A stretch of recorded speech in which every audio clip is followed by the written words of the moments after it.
apa kabar? Saatnya Anda menyimak Berita Bandung bersama saya, Frin Meriana. Sejumlah berita menarik akan kami sajikan untuk Anda dan berikut 3 berita utama hari ini. Terjebak di dalam kamar karena stroke, seorang pria di Tasikmalaya tewas terbakar.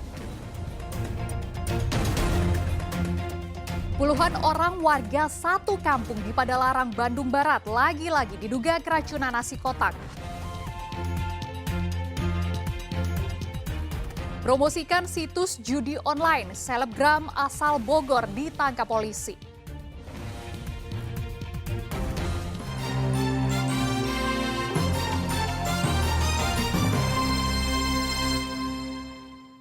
Seorang warga di Kecamatan Jamanis, Kabupaten Tasikmalaya meninggal dunia karena terjebak di dalam kamar saat kebakaran. Korban tidak bisa menyelamatkan diri karena sedang sakit stroke.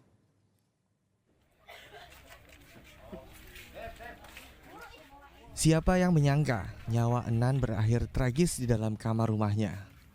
Ia meninggal dunia karena tubuhnya terbakar saat api melahap tempat tidurnya.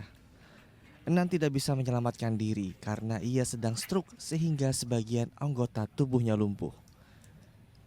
Diduga percikan api berasal dari rokok karena menurut tetangga Enan merupakan perokok aktif.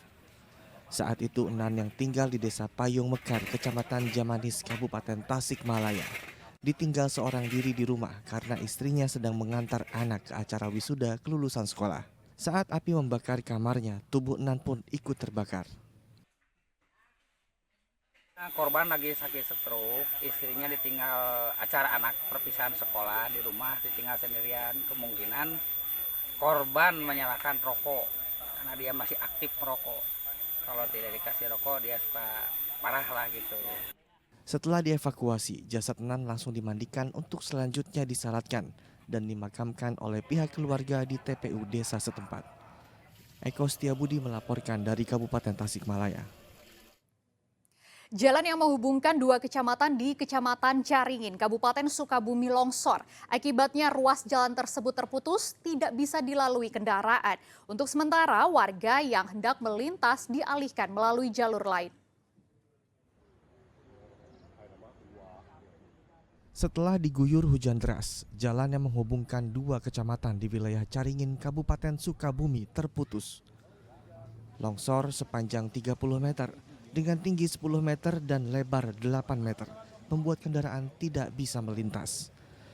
Selain curah hujan yang tinggi, longsor juga disebabkan oleh rembesan saluran irigasi desa. Kami melihat ada beberapa indikasi, salah satunya adanya rembesan dari saluran irigasi desa dan juga curah hujan yang tinggi. Karena beberapa hari ke belakang memang curah hujan sangat tinggi di Kabupaten Sukabumi. Polisi yang datang ke lokasi memasang batas garis pada area yang berbahaya. Untuk kendaraan yang ingin melintas dari arah Caringin menuju ke Cibadak, untuk sementara dialihkan ke jalur lain.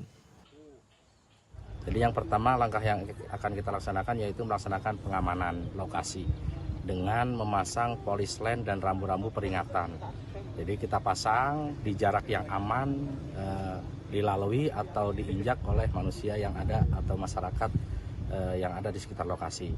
Kemudian langkah yang kedua yaitu kita melaksanakan pengalihan arus, yang mana jalan yang dari Caringin menuju Cibadak kita alihkan melalui jalan Cijengkol atau Cihelang. Meski tidak bisa dilalui kendaraan, namun masih banyak warga sekitar Kampung Sindang Lengo melewati jalan longsor dengan berjalan kaki. Diimbau warga selalu waspada karena ditakutkan terjadi longsor susulan. Asep Didi melaporkan dari Kabupaten Sukabumi. Kecelakaan tunggal terjadi di ruas tol Cipularang, Kabupaten Bandung Barat. Satu truk kontainer yang mengangkut benang terguling menutup sebagian badan jalan. Akibatnya arus lalu lintas dari arah Bandung menuju ke Jakarta sempat macet sepanjang 8 km. Rabu petang kemarin, truk kontainer yang membawa benang seberat 12 ton terguling di ruas jalan tol Cipularang, tepatnya di kilometer 111, kawasan Cikubang, Bandung Barat. Menurut informasi yang kami peroleh, truk yang melaju dari arah Bandung ke arah Jakarta oleng ke kiri dan hilang kendali. Sebelum truk menabrak median jalan, kontainer terlepas dan terguling menutup sebagian badan jalan. Akibatnya lalu lintas yang mengarah dari Bandung menuju ke Jakarta sempat macet sepanjang 8 km. Belum diketahui penyebab kecelakaan, namun polisi masih menyelidikinya. Dugaan sementara sopir truk mengantuk. Untuk evakuasi kontainer yang tadi terbalik di kilometer 111 jalurnya 800, kita sudah evakuasi dan sudah pikirkan. Sementara kami juga untuk dua lajur terbuka lebar-lebar sambil menunggu tren datang untuk diangkat dan kita bawa ke pool. Evakuasi kontainer menggunakan mobil derek dan kren berlangsung selama 2 jam. Saat itu arus lalu lintas sempat dialihkan ke jalan arteri melalui eksit tol Cikamuning. Saat ini arus lalu lintas kembali normal.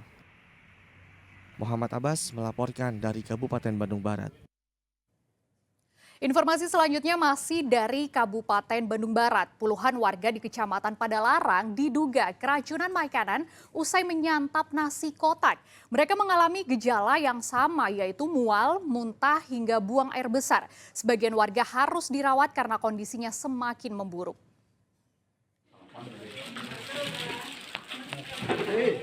Warga satu kampung di kawasan Tipar, Kecamatan Padalarang, Bandung Barat dirawat di sejumlah rumah sakit. Ada yang di Rumah Sakit Dustira, Rumah Sakit Baros, dan Rumah Sakit Bunda Kota Cimahi. Puluhan orang ini diduga keracunan makanan usai menyantap nasi kotak pada acara syukuran hitanan. Setelah 3 hari, mereka barulah mengalami gejala yang sama, yaitu mual, muntah, serta buang air besar. Bahkan ada yang sampai demam. Paling parahnya itu asar. Jadi badan itu ngegigil gitu, dingin. Paketin normal lah sekarang. Agak mendingan ya Pak ya. Mendingan, gitu. Cuma ya alhamdulillah kalau saya dirawat, mungkin daya tahan tubuh saya ya agak kuat juga sih. Bahkan ada yang sampai demam. Makanan yang dikonsumsi warga diantaranya telur balado, sayur capcay, ayam goreng, dan perkedel jagung.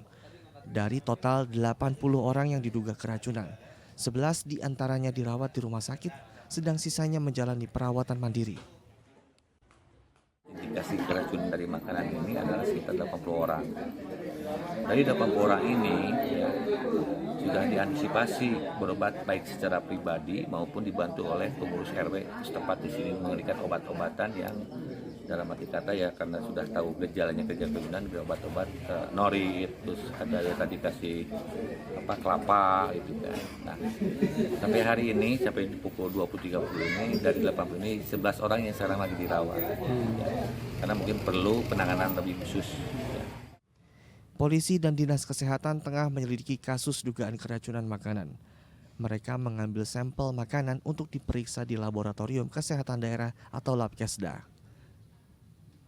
Kasus dugaan keracunan makanan ini merupakan yang ketiga dalam sepekan terakhir di Kabupaten Bandung Barat. Muhammad Abbas melaporkan dari Kabupaten Bandung Barat. Sementara 16 orang korban yang diduga keracunan makanan di Kecamatan Sindangkerta, Kabupaten Bandung Barat masih dirawat di rumah sakit. Dari total 125 korban, sebagian besar sudah diperbolehkan pulang karena kondisinya sudah membaik.